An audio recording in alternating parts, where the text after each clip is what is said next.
Доброе утро, Якутия! Просыпайтесь вместе с нами, с нашим любимым телеканалом «Якутия-24» и НВК «Саха». И это «Утро Якутии», и вновь с вами я, Дарья Анкехван. И сегодня 20 октября, пятница. Для кого-то, возможно, эта пятница очень долгожданна, для кого-то, возможно, и нет. Но в любом случае, как всегда, в 7:00 на телеканале «Якутия-24» НВК «Саха» мы приветствуем всех вас, дорогие наши утренние телезрители. И, как всегда, я хотела бы начать с рассказа о погоде, ведь многие из вас сейчас только собираются на работу, в школы, в детские сады, и вам, наверное, будет интересно, что же у нас за окном. Температура воздуха в центральных районах на 6 часов утра была на отметке минус 10 градусов. В Заречной группе 12,7 градусов ниже 0. В южных районах до минус 11, в Вилюйской группе 15-12 со знаком минус. В Нижнеленских 13-11 ниже 0, в западных до минус 2. В Колыман-Дигирской группе улусов 23-10 градусов ниже 0. В Янских 18-15 со знаком минус. На северо-западе до минус 15. В Якутске температура воздуха на 6 часов утра была на отметке минус 10 градусов. Атмосферное давление 755 миллиметров ртутного столба. Ветер северо-западный 2 метра в секунду. Сегодня днем слабый снег. Ветер северо-западный 3,8 метров в секунду. Температура воздуха ожидается до минус 4 градусов. Ну а сейчас, как всегда, хотелось бы передать слово нашим коллегам и узнать, что же произошло в республике за последнее время, ну и далеко и за ее пределами.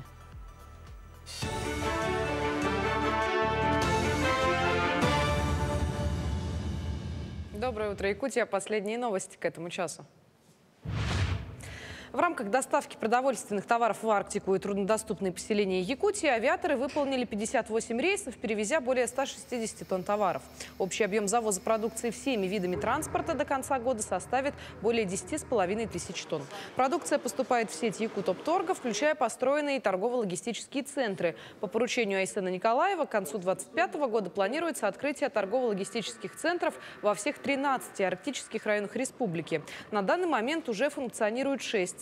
До конца текущего года планируется открытие еще 2 в Жиганске и Тиксе. В этом году в Якутии из аварийного жилья расселят более 30 тысяч человек. На сегодняшний день ведется работа по строительству более 90 многоквартирных домов с расселяемой площадью более 100 тысяч квадратных метров. Всего с 2019 года направлен 61 миллиард рублей, введено 186 многоквартирных домов. В этом году по всем действующим этапам программы переселения всего предусмотрено 34 миллиона рублей. В 2024 году предусмотрено 10 миллиардов. Среди всех субъектов Российской Федерации, если в совокупности брать аварийное жилье, у нас программа самая большая, 10% от всего объема федерального. И работать с таким большим объемом достаточно сложно, но мы идем в темпе со всеми остальными регионами. У нас учтено 1 142 000 квадратных метров к ликвидации, к расселению. И мы должны расселить 61 тысячу граждан вот из этих квадратных метров к 2025 году. За этот год 83 многодетные семьи Якутии получили соцвыплаты на улучшение жилья. Эта поддержка осуществляется по госпрограмме Якутии «Обеспечение качественным жильем», по которой помогают обеспечивать жильем многодетные семьи, имеющие 5 и более несовершеннолетних детей. При этом эти семьи состоят на учете в органах местного самоуправления как нуждающиеся в улучшении жилищных условий. Не выходя из дома или офиса, можно полистать страницы художественной литературы или научного издания. Все это стало возможным благодаря проекту «Библиомобиль. Библиотека без барьера». Сегодня библиотекари доставили книги, журналы заранее заказавшим читателям. В их числе пациенты станции переливания крови. Реализация проекта Национальной библиотеки по поставке книг стартовала в 2021 году во время пандемии. Сейчас книги и журналы приносят каждый первый и третий четверг месяца. В первые дни работы «Библиомобиль» доставлял книги только по домам, а в этом году заключены договоры с 10 организациями. В рамках проекта «Библиомобиль» мы ездим на выездное обслуживание пенсионерам, маломобильным гражданам. Также работаем с организациями. Заявки мы принимаем на номер колл-центра библиотеки по номеру 455-855. Сегодня вот примерно 300 штук, больше 200 штук. Солистка Государственного театра оперы и балета Екатерина Захарова стала дипломантом первого международного конкурса молодых оперных исполнителей имени Федора Шаляпина. Имена финалистов стали известны 18 октября перед началом гала-концерта. Во время отборочного тура вокалисты исполняли две разнохарактерные арии русского и зарубежного композиторов 19-20 веков, а также народную песню, камерное произведение русского или зарубежного композитора 19-20 веков и арию Моцарта. В Якутске Екатерина Захарова выступит 11 ноября на фестивале оперного искусства «Ария Севера». Она исполнит арию Микаэлы из оперы «Кармен».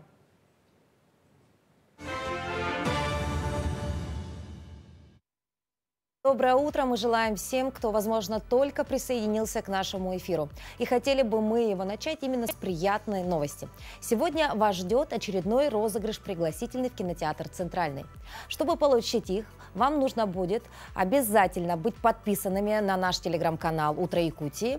А вот если вдруг вы еще не подписаны, то, пожалуйста, сделайте это прямо сейчас. QR-код вы видите на экране, отсканируйте его и переходите в нашу группу. Сейчас мы продублируем там вопрос. Ну и, конечно, его я озвучу прямо сейчас в прямом эфире. Ваша задача – дать правильный ответ. Внимание!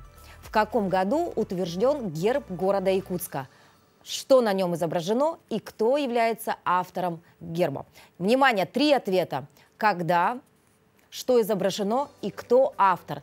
Только в этом случае, если вы дадите 3 правильных ответа, соответственно, сделаете это первым, то тогда вы получите вот такие пригласительные. И уже эти выходные проведете с пользой и с приятными эмоциями. Пойдете на, наверное, премьеру, любую премьеру в кинотеатр «Центральный». Поэтому дерзайте, вопрос находится сейчас в Телеграме, прочитайте еще раз внимательно и ответьте правильно. Ну а в конце нашего эфира мы обязательно уже подведем итоги. Ну а мы движемся далее. Самое время для завтрака. Японская кухня стала настолько популярна в России, что повсеместно вошла в обыденную жизнь людей.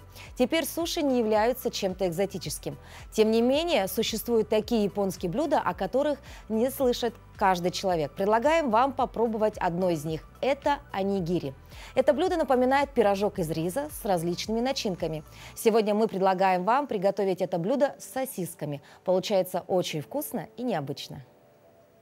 Доброе утро, Якутия. Меня зовут Юлия Заболоцкая, я нутрициолог. Сегодня мы будем готовить полезный завтрак по японским мотивам с моими замечательными помощниками Алешей и Сашей. Для рецепта нам нужны овощи, это морковка и зеленый лук. И нам сначала нужно их порезать и построгать. Ага. А я возьмусь пока за сосиски. Все. Как вы заметили, здесь у нас присутствует в рецепте морская капуста, которая богата йодом и железом. И по этой причине вот это блюдо, оно очень подходит для детского рациона. С морковкой мы получим витамин А, с морской капустой мы получим с вами йод и железо. С луком мы получим скорее биофлавоноиды, биологически полезные вещества. Сосиска у нас для белка, а рис – это у нас пищевые волокна. То есть получается очень хороший, разнообразный завтрак. Онигири – это вид японского пирожка с начинкой. Сегодня наша начинка будет состоять из лука, морковки и сосисок. И их нужно предварительно обжарить.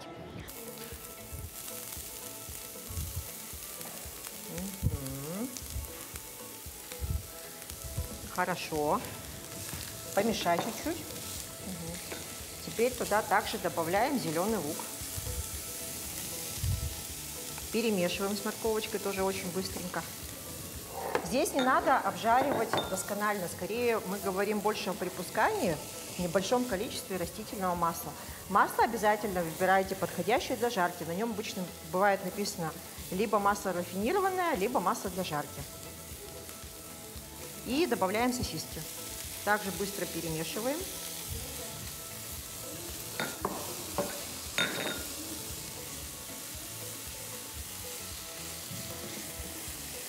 В самом конце вместо соли мы добавим для аутентичности соевый соус. В небольшом количестве, потому что не все дети его любят.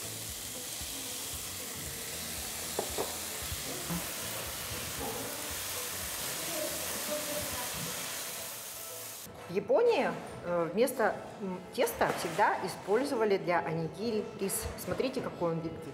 Это обычный круглоземный рис. Если его сварить правильно, в соотношении 1 к 2 с водой, он будет липкий, как тесто. Сейчас мы должны с вами вот из этого риса слепить лепешку сначала. Вот прям лепи. Не бойся его, мни. Его нужно мять прямо руками. Он немножко такой горячеватый, но его нужно прямо вот прям лепить руками. Попробуй. Он мне прилипает. Теперь смотрите, делаем пирожок. Вот мы взяли эту лепешку. Если она порвется. Ну, сейчас попробуем, посмотрим, порвется или нет. Кладем внутрь вот так начиночку. И теперь этот пирожок скручиваем. Начинка должна оказаться вся внутри. Это достаточно сложно. У меня, смотрите, риса не хватило. Я беру добавочный рис. Его также быстро обжимаю и залепляю вот эти дырочки.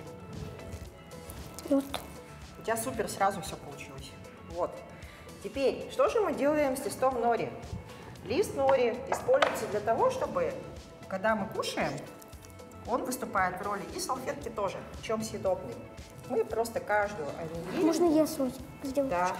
Оборачиваем этими листиками. Вот. Получается очень симпатично. Да? Рецепты, подобные онигири, вовлекают детей в процесс приготовления полезной пищи.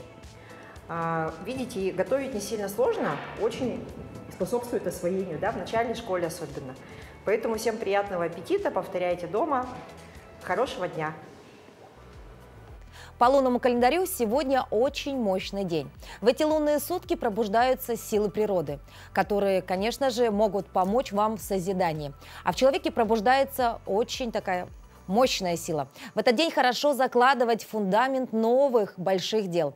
Очень сильный и удачный день для работы и бизнеса. Следовательно, действуйте активно. Кроме того, этот день благоприятен для творчества, для создания произведений искусства и их презентации. Хороший день для дел, связанных, конечно же, с финансами. Сегодня показаны тяжелые тренировки, рекомендуются силовые физические упражнения, аэробика, йога. Также этот день отлично подойдет для стрижки и смены прически. Таковы рекомендации лунного календаря. Теперь давайте заглянем в календарь знаменательных дат 20 октября. 20 октября на календаре. Сегодня отмечается Международный день повара, Международный день авиадиспетчера и Международный день ленивца. По народному календарю сегодня Сергей Зимний. В этот день отмечается память двух святых, носивших имя Сергий. Сергий Печерский жил в XIII веке. Другой святой – Сергий Нуромский или Вологодский, живший в XIV-XV веках. Если снег в этот день выпадал, а деревья еще не полностью бросили листву, настоящей зимы ждали еще не скоро. В 1714 году в этот день Петр I издал указ о запрещении каменного строительства по всей России, кроме Санкт-Петербурга. В 1740 году австрийская эрцгерцогиня Мария Терезия объявлена наследницей Карла VI Габсбурга. В 1827 году произошло Новоринское сражение. Это крупное морское сражение между Объединенным флотом России, Франции и Англии с одной стороны и турецко-египетским флотом с другой.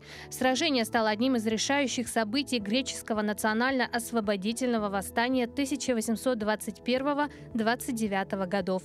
В 1880 году Московский цирк на Цветном бульваре принял первых зрителей.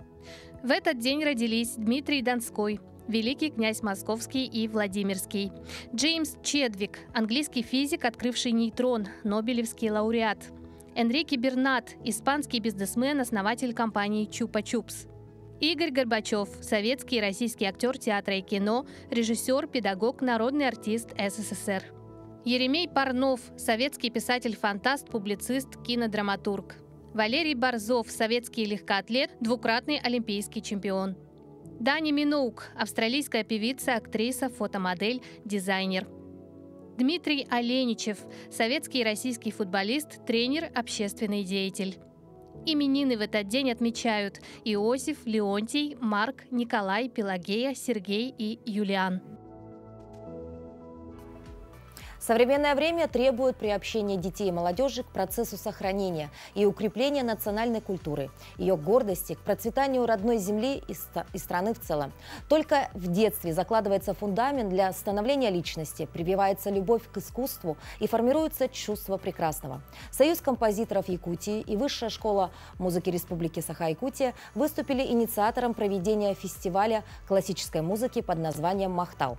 Рада приветствовать наших первых утренних гостей. Знакомьтесь, это Светлана Вдовенко, проректор по учебной и научной работе, доцент кафедры специального фортепиано Высшей школы музыки, и Павел Васьковский, художественный руководитель симфонического оркестра Высшей школы музыки, старший преподаватель кафедры концертных, духовных и ударных, а также художественный руководитель театра оперы и балета. Доброе утро. Доброе утро. Первый вопрос, конечно, давайте расскажем, что же за уникальный такой, да, культурно-просветительский фестиваль, откуда такое название и вкратце, какова будет программа? Вообще фестиваль классической музыки «Махтал». Организатором этого фестиваля является Союз композиторов Республики Саха-Якутия. Основным и главным партнером является Высшая школа музыки. И еще у нас есть партнеры, это Государственный театр оперы и балета, Государственная филармония Якутии, также Детская школа искусств №1, Детская школа искусств №2 и Якутский музыкальный колледж. Вообще родилось такое название «Махтал», ну, благодарю. То есть это тут такая программа, куда мы едем по разным городам России, Бурятии, Монголия, где мы благодарим наших друзей, коллег. Ну, вот, поэтому такое название родилось. Да, очень интересно. То есть вы уже затронули тему, что это мероприятие будет проходить не в рамках нашей республики, да? Нет. А далеко за ее пределами. Конечно. Вообще этот фестиваль стартует у нас буквально в понедельник, 23 октября. Это в культурном центре «Сергеляхские огни».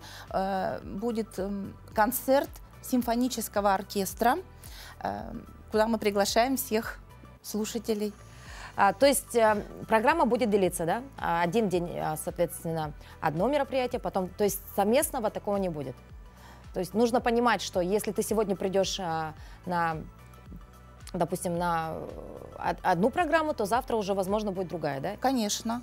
Вообще у нас в рамках этого фестиваля предусмотрены лектории о творчестве якутских композиторов с презентацией нотного сборника Николая Михеева. Николай Михеев – это председатель Союза композиторов Республики Саха-Якутия. Кроме этого, также предусмотрены пресс-конференции. Например, в городе Иркутск пресс-конференция будет у нас 1 ноября. Также предусмотрены концерты симфонического оркестра, духового оркестра, камерных ансамблей и солистов по разным городам. Могу сказать по датам. Вот в Якутске я уже сказала, что стартует 23 числа, затем у нас 27 числа пройдут мастер-классы в Детской школе искусств, и также пройдет концерт духового оркестра. 28 октября у нас пройдет концерт камерных ансамблей, затем мы выезжаем в город Иркутск. В Иркутске у нас пройдет 1 числа пресс-конференция, 2 и 3 ноября будут также концерты, мастер-классы, лектории. Затем мы выезжаем в город Улан-Удэ, Бурятия. Там мы будем находиться 4 и 5 ноября, где также пройдут лектории, мастер-классы и концерты. И завершаем свою поездку в Улан-Баторе, это в Монголии, где уже 6, 7, 8 числа пройдут также вот встречи, мастер-классы, концерты. И завершаем мы год, вообще все вот эти мероприятия, о которых мы говорим, они посвящены также юбилею Высшей школы музыки, это 30-летию, и вообще большой юбилейный концерт, который состоится 4 декабря в Театре оперы и балета, куда мы тоже приглашаем всех наших слушателей, зрителей, коллег, ну и вообще любителей музыки. Павел Андреевич, как симфонический оркестр сегодня готовится к данному фестивалю, да, и какую программу нам ждать конкретно вот от ваших коллег? Симфонический оркестр готовится полным ходом. У нас дополнительные репетиции. Наверное, это исторические такие большие гастроли для симфонического оркестра. Такого еще в истории Высшей школы музыки не было. Симфонический оркестр едет, как сказала Светлана Владимировна, Иркутск, Бурятию, Монголию. Это очень ответственный момент для детей. Мы готовимся. Оркестр у нас состоит из учащихся и студентов. У нас очень большая, интересная, обширная профессиональная программа художественного высокого уровня. Она состоит из произведений из балетов «Щелкунчика», «Лебединого озера», «Хачатурян», «Лезгинка», «Элгар», «Салют любви». Ну и, конечно, мы представляем наш регион музыкой якутских композиторов. Это Михеев, Берестов, Герасимов. Поэтому мы полным ходом готовимся, дети очень заинтересованы. У нас распределены занятия, самоподготовка, сдача партий, то есть все с нетерпением ждут гастролей, ну и, конечно, идет большая, интересная работа. А в каком количестве вот именно ваш оркестр отправится? 55 человек. 55. Ну, это достаточно большая группа, да? И у вас, наверное, с утра до вечера репетиции, да? Да, у нас есть дополнительные репетиции сейчас, но прежде всего в Высшей школе музыки симфонический оркестр — это учебная дисциплина. Но мы сейчас готовимся прямо как настоящие профессионалы, у нас дополнительные репетиции, готовимся представлять нашу республику и Россию в целом. А лично вы будете проводить мастер-классы в рамках фестиваля? Если будет необходимо, обязательно. Ну, то есть пока в программе это не заявлено, да? Заявлено. Заявлено? Заявлено. Вообще у нас мастер-классы будут проходить по 5 направлениям. Это оркестровое исполнительство, духовые инструменты, струнные инструменты, фортепиано, академическое пение. А кто может попасть тогда на эти мастер-классы? Любой желающий или все-таки люди, приближенные к искусству? Нет, это могут попасть любой желающий. Запись уже ведется. Мы отправили всем, во-первых, программу наших поездок и ссылку для записи. Запись уже ведется по разным регионам, и у нас уже есть желающие. А как вы думаете, вот вы же говорите, что это первый такой большой опыт, да, вот с такими гастролями, как воспримет вас публика? То есть заинтересованность уже есть, вы же, наверное, общаетесь с организаторами с той стороны, да? А вот как люди охотно уже прям приобретают билеты и вот ждут вас там? Да, действительно, это так и есть. У людей вообще вызывает большой интерес.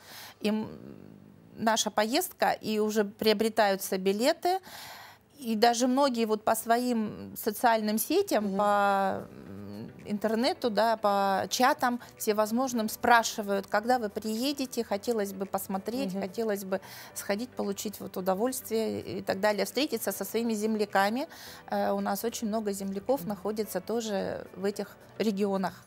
Действительно. Так, и давайте еще раз напомним, что фестиваль в Якутске пройдет с 23 октября по 8 ноября. По 8 ноября. То есть жители города Якутска и всей нашей республики могут именно поучаствовать и принять участие в этом фестивале именно в этот период. Ну а далее мы только будем наблюдать, да, за вашими успехами уже посредством средств массовой информации. Правильно? Да. Давайте еще раз пригласим всех любителей музыки. Да. Это будет замечательный фестиваль Махтал. Всю подробную информацию мы можем узнать на сайтах фестиваля, ну и также в соцсетях. Высшей школы музыки. Да. Мы благодарим вас за вот посещение нашего утреннего эфира. Мы, конечно, наверное, огромную благодарность выделяем именно вам, да, потому что вы продвигаете все-таки любовь к искусству среди молодого подрастающего поколения. И мы, конечно, верим в то, что это будущие вот звезды нашей республики. Спасибо. Пользуясь возможностью, всех приглашаем на наш фестиваль и на концерты. Спасибо большое. Ну а мы движемся далее.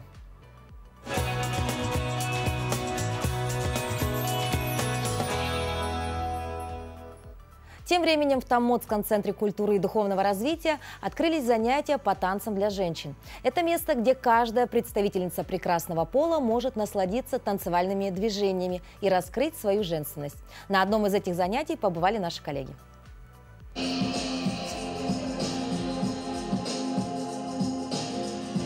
Клуб танцев создан специально для того, чтобы женщины могли научиться танцевать и экспериментировать с различными стилями, открывая тем самым новые возможности для самовыражения и самосовершенствования. Одним из главных преимуществ танцев для женщин является атмосфера поддержки и понимания. Я сама работаю уже как бы 13 лет в этом сфере. Я по вызову мужу здесь предложили работать, и я за ним приехала, и у меня такая идея пришла.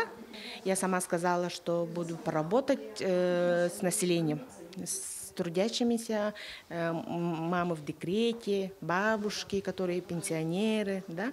У меня такая своя авторская методика. В современном мире, где многие женщины ощущают недостаток свободного времени и возможностей для саморазвития, танцы становятся прекрасным местом для самовыражения, отдыха от повседневной рутины и заботы о своей фигуре. У нас в Томоте до этого ничего не было, и благодаря Наталье Ивановне, которая у нас появилась теперь, мы будем все красивые, стройные, обаятельные, привлекательные. Представляете, какой плюс. Танец позволяет раскрыться, поверить в свои силы и почувствовать гармонию с собой и окружающим миром.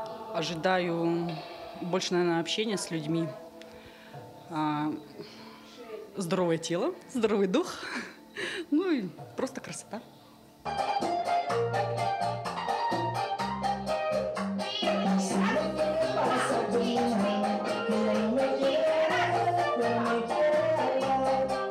Такое место позволяет каждой женщине почувствовать себя уверенной, красивой. Женщины Томота с воодушевлением посещают занятия и радуют своими эмоциями окружающих людей. Ринат Нахиев, Виолетта Сыроветник, Ирина Князева, Томот. Замечательные танцы, и действительно приятно смотреть, когда человек в любом возрасте окунается в этот мир, и мне кажется, неспроста ведь говорят, танцы окрыляют. Окрыляют нас, людей, а вот у пернатых танцы, беготня по клетке туда-сюда, ритмичные стуки по решетке, кручение вокруг себя, вращение головой и прочее можно объединить одним словом – стереотипное поведение. У животных данное расстройство появляется только в неволе, во время стресса. Но это можно избежать, если вы в первую очередь будете заботиться о своем питомце. Сегодня герой нашей постоянной рубрики «Попугай». Всем доброго утра, дорогие телезрители! Меня зовут Данил, и сегодня я расскажу вам о прелестях, плюсах и минусах содержания попугаев. Есть много различных видов попугаев. В данном случае волнистики, они могут уживаться одни. Но есть и такие, которые не могут быть друг без друга. Например, неразлучники. Вот эти вот зеленые красавчики. По поводу питания хочется сказать, что они неприхотливые. Им нужно немного. Это зерно, орешки, семечки, фрукты свежие и овощи. Существует также мнение, что попугаи – это очень шумные создания. Но это не так, эта проблема решается очень просто. Просто на ночь можно накрыть темной тканью плотной, и они будут молчать у вас всю ночь. При этом вы спокойно можете содержать попугайчиков вне вольера, иногда выпускать. Они очень любят у нас гулять и очень любят изучать местность. Птицы сами по себе очень любознательные. Так что если вы оставите где-то свой паспорт, то скорее всего он превратится у вас в клочья. Из минусов приобретения птиц как домашнего животного является то, что они очень много мусорят. То есть нужно прибирать у них клетку каждый день. Для приобретения данного вида я бы порекомендовал волнистых попугаев и неразлучников. Вот у нас волнистики есть зеленого цвета, голубого, небесного. Неразлучники же у нас полностью зеленые, с красной мордочкой.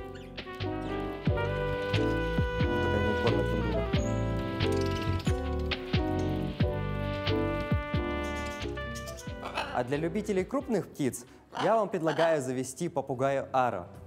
Это очень красивые и смышленые птицы, которых запросто можно научить разговаривать, но при этом нужно будет напастись кучу терпения. Лора? Лора девочка?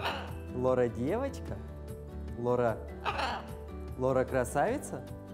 Лора красавица? Продолжительность жизни этих попугаев около 60 лет. При правильном уходе и заботе можно сделать так, чтобы они дожили до 80.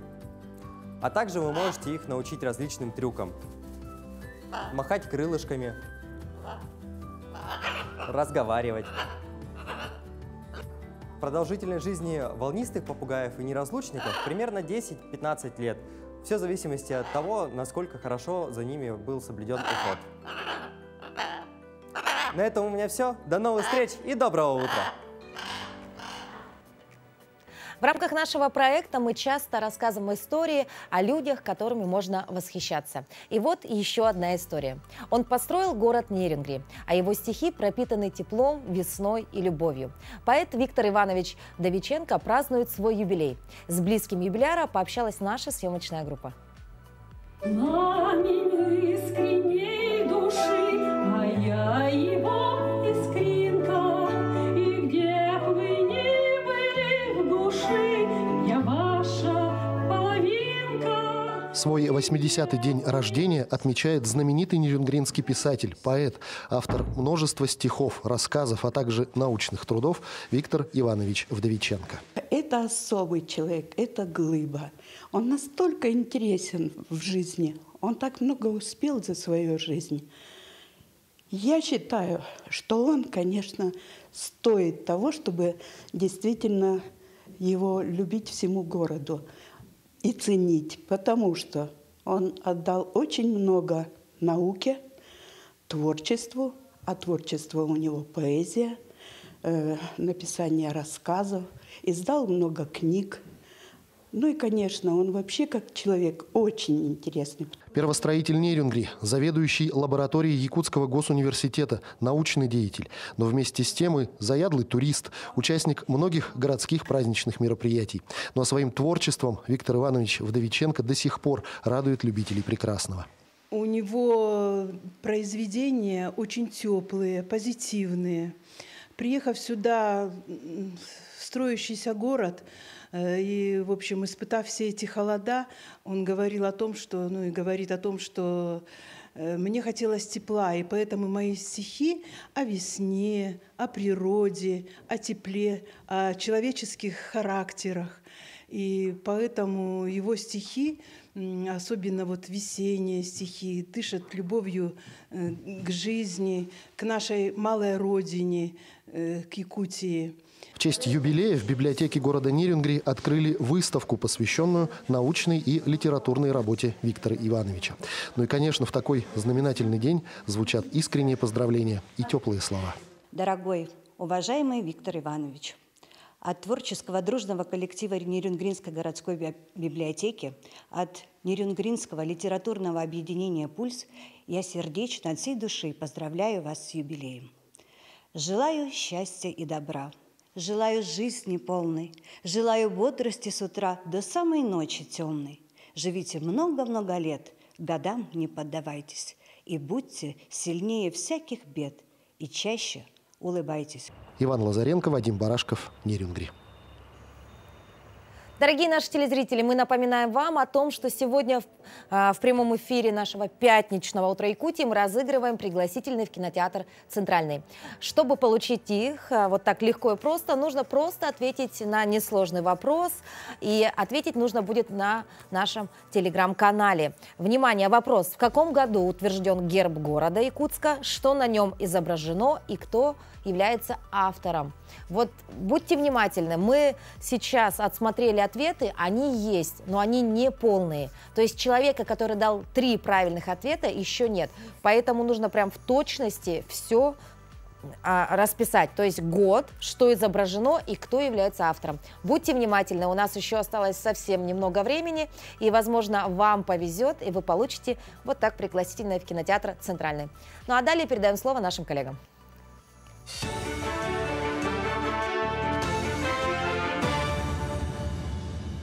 Мы продолжаем освещать самые заметные события. Доброе утро. До официального открытия ледовых переправ категорически запрещено выезжать на лед. Это чревато смертельной опасностью, напомнили в Министерстве транспорта и дорожного хозяйства республики. За несанкционированный выезд на лед якутянам грозит штраф от 3 до 5 тысяч рублей. Должностным лицам от 20 до 50 тысяч, компаниям и организациям от 100 тысяч до 1 миллиона рублей. Напомним, 17 октября на реке Ленин началось устойчивое ледообразование. Сотрудники же службы спасения проводят профилактическую работу «Тонкий лед». В связи с этим ведутся патрули, совместные рейды, беседы и занятия с населением, в том числе и с детьми. Так, в Саха-гимназии провели профилактическую беседу с учениками 6-7 классов о небезопасности перехода по тонкому осеннему льду и о действиях, если кто-то оказался на нем. Напомним, что в настоящее время идет формирование ледового покрова. Для того, чтобы он выдержал вес человека, толщина льда должна составлять не менее 7 сантиметров. Так как сейчас ударил мороз, намерзает лед, значит, и проводится профилактика во избежание несчастных случаев. В основном это бывают детишки, так как это очень интересно, и взрослые, которые хотят укоротить дорогу.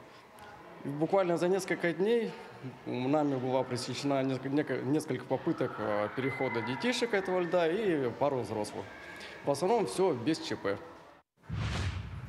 Якутские энергетики продолжают выполнение ремонтных работ на своих объектах. За 10 месяцев текущего года была введена в работу подстанция «Ажиотайская судоверфь».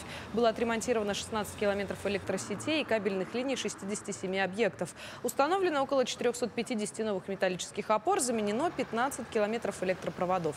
Работы на энергообъектах часто сопряжены с отключением электроэнергии для потребителей. И делается это из соображений безопасности.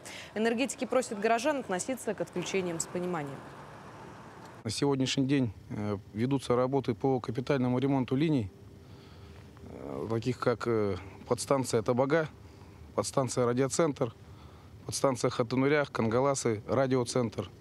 В этом году введена большая подстанция класса 110,6 киловольт «Судоверфь», которая будет осуществлять питание строящейся судоверфи, расположенной в поселке Жатай.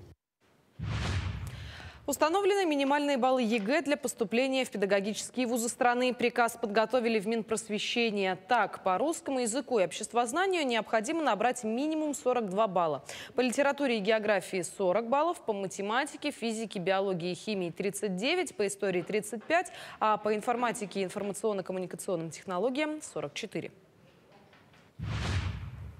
Автопарк Нюрбинской центральной районной больницы пополнился новой техникой. В рамках национального проекта здравоохранения модернизируется материально-техническая база центральной районной больницы.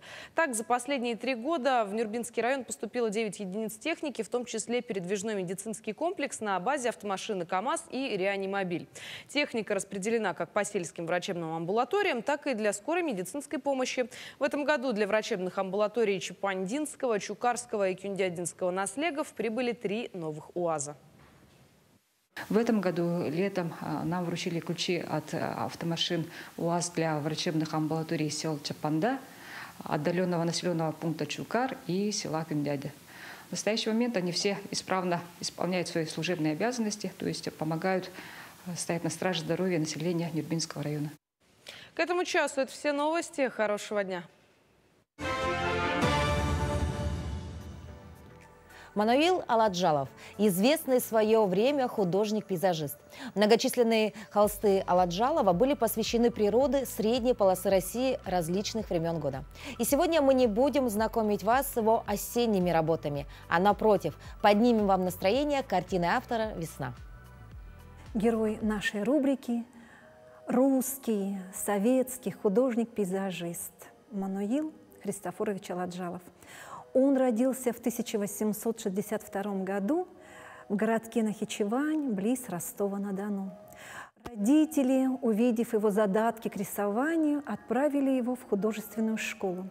А затем было Московское училище живописи, ваяния и зодчества. Ему очень повезло. У него были прекрасные учителя, русские живописцы.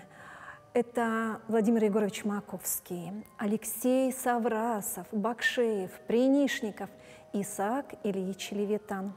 Их работы представлены рядом с Аладжаловым у нас в коллекции музея. Он очень подружился с Левитаном и, конечно, перенял от него очень многое. Они вместе ездили в творческие командировки, в усадьбы, жили в Плесе, на Волге, где часто присутствовало очень много художников. И от Левитана он перенял эту любовь к природе, это поэтичные образы, пластичность, цветовоздушную среду, какие-то нюансы времени года. И с удовольствием всегда писал русскую природу. Кстати, он не часто выезжал за пределы Москвы, на что Владимир Гелеровский часто смеялся и говорил ему: «Мануил, ты армянин по происхождению, но ты променял Кавказские горы на русские нивы, рощи и косогоры». И когда многие художники видели его с этюдником, как он уходит осенью в лес, его спрашивали: «Манук, ты куда?» А он отвечал: «Я иду встречать первый снег». «Так еще рано». На что он отвечал: «Боюсь опоздать». И сегодня у нас в Якутии выпал первый снег. Я думаю, многие наши якутские художники наверняка с этюдником, может быть, сидят где-то на даче, на пленэре и делают прекрасные зарисовки. У нас на выставке представлено полотно Аладжалова «Весна», датированное 1917 годом. Оно выполнено в одном цвете. Вот эти деревеньки, которых так много и в России, и у нас в Якутии, навевают такую ностальгию по деревне. И хочется мне прочитать стихотворение Александра Сергеевича Пушкина, глядя на это полотно, которое дарит спокойствие и умиротворение. «Приветствую тебя, пустынный уголок, приют спокойствия, трудов и вдохновения, где льется дней моих невидимый поток на луне счастья и забвенья». Итак, мы готовы подвести итоги нашего утреннего розыгрыша. Напоминаю, что мы сегодня разыгрываем пригласительный в кинотеатр «Центральный». Итак, вопрос был следующим. В каком году утвержден герб города Якутска, что на нем изображено и кто является автором этого герба? Все очень просто, дорогие друзья. Я, в принципе, думаю, эта информация есть во многих средствах массовой информации. Итак, герб был утвержден в 1967 году. На красном-синем щите изображена белка, алмаз, снежинка и теодолит. В центре в серебряном щитке силуэта башня Острога и дата 1632 год. Автор – это архитектор Дмитрий Савинов. Итак, у нас есть наиболее полный ответ, который дала Галина Литвинова. Мы вас поздравляем, Галина, с вами свяжется наша редакция. И вы обязательно получите вот такой милый, приятный презент для вас. Галина, спасибо большое за ваше активное участие. Ну а мы движемся далее и напоминаем, что у нас на телеканале «Якутия-24» в самом разгаре идет проект «Городские девчата». И это действительно уникальный проект, и, как показывает сейчас просмотры, один из самых популярных сейчас проектов на нашем канале. И это, хотелось бы отметить, первое реалити-шоу. В это воскресенье в 19:00 не пропустите очередной выпуск, где участницы ждут новые испытания по сбору максимального количества прессованного сена, а также двое из девушек под угрозой потерять набранные баллы пройдут специальные испытания. Какое, узнаете уже в это воскресенье. Смотрите в новом выпуске реалити-шоу «Городские девчата». Страсти накаляются, эмоции на пределе. Как хрупкие девушки справятся с одним из самых тяжелых испытаний проекта? Почему участницы стали специально занижать баллы друг другу? И какое суровое наказание получили две девушки за значительное опоздание? Смотрите в это воскресенье в 19:00 на телеканале «Якутия-24».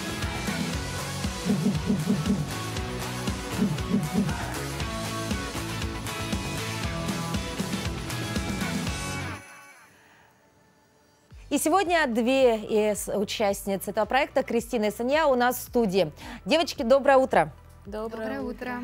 Такие сонные, но все равно говорят в один голос, да? Ну что, половина проекта, можно сказать, позади. Вы смотрите выпуски? Да.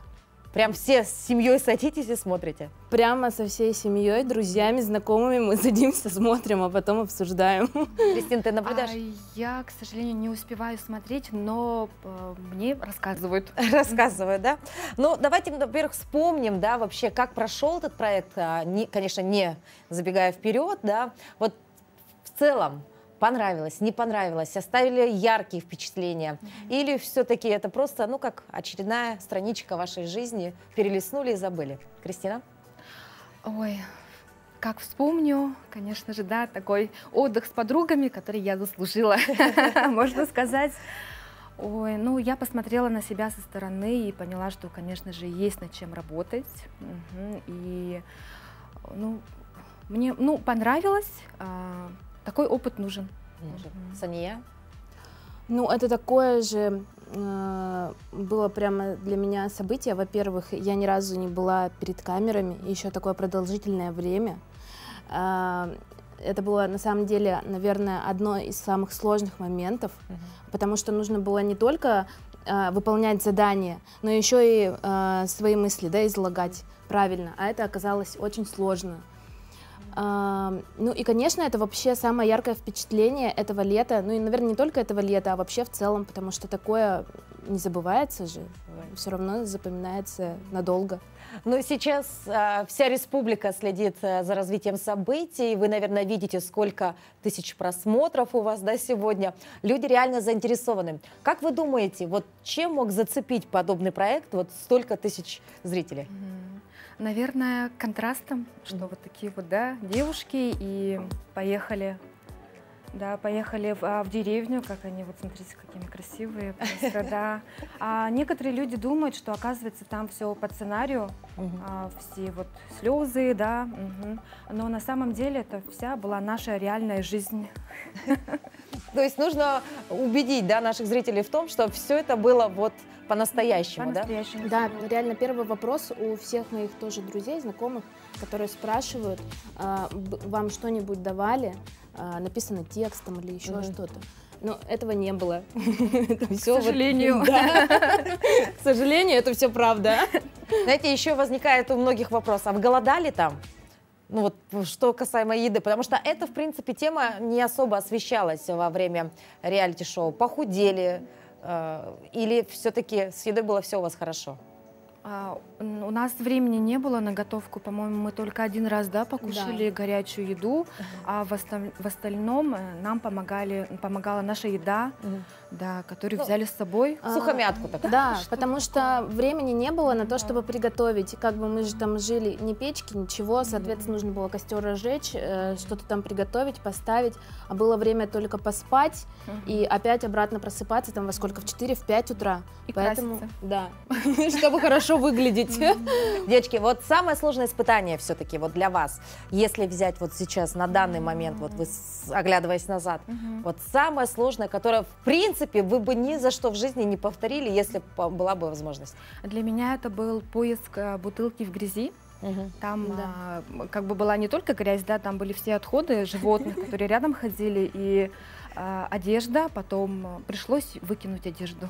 Вот такая То есть печальная история. Если тебе сейчас предложат вновь поискать эту бутылку, ты не полезешь? Нет. Ни за что. Вообще соглашусь полностью. У меня это тоже был такой... Ну, я не повторю больше этот трюк вообще ни за что. Я сейчас смотрю, и то показали очень мало на самом деле. Мы-то искали эту бутылку очень... наверное. Да. Ну, реально, мы часа 2 же провели во всем этом. Пусть все знают, что мы очень долго возились и искали ее. Обидно, что показали совсем чуть-чуть. Девочки, но все-таки мы сейчас уже становимся свидетелями того, что, в принципе, нервы сдают, и у вас уже можно увидеть конфликты в коллективе, да, все-таки у вас маленькое такое, но было сообщество, да. Вот что касаемо психологической, да, вот подготовки, насколько вы оцениваете вот свои возможности, потому что, конечно, у вас был там такой явный раздражитель, да, один человек. Вот все-таки условия создавали какие-то не очень комфортные условия, или все-таки от людей зависело в большей степени? Конечно, зависит от людей. Например, мне было сложно круглосуточно жить со своим диванным критиком, хейтером, который каждый раз пытался при камерах и вне камер сломать себя. Это было очень сложно на самом деле, но я думаю, я справилась. Справилась, Сания? Мне вообще было очень комфортно. То есть я умею абстрагироваться, поэтому для меня вообще не вызывало никаких сложностей находиться со всеми девочками под одной крышей. Как-то нормально. Если мне нужно было отдохнуть и уйти в себя, я это спокойно делала, и мне вообще абсолютно никто не мешал. Вот видите, совершенно разного, да, темперамента девочки. А все-таки сегодня мы смотрим, это конкурс. Нужно понимать, да, что все равно есть конкуренция, и мы все ждем финала. В финале одна из вас, возможно, получит 100 тысяч рублей. У всех сразу вопрос, на что потратите? Говори.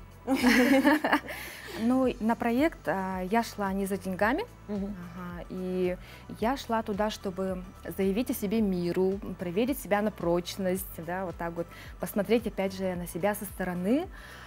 И это денежный приз, о котором мы говорим, да, но если у тебя есть руки, ноги и здоровье позволяет, их можно заработать за месяц, там, при желании и за неделю. И есть люди, которым нужна помощь, которые борются за каждый день, за глоток воздуха, да. Я бы хотела помочь людям. Сания, у тебя какие планы? Ну, вообще это очень здорово, прекрасно. Я бы тоже хотела какую-то часть пожертвовать на благотворительность, да?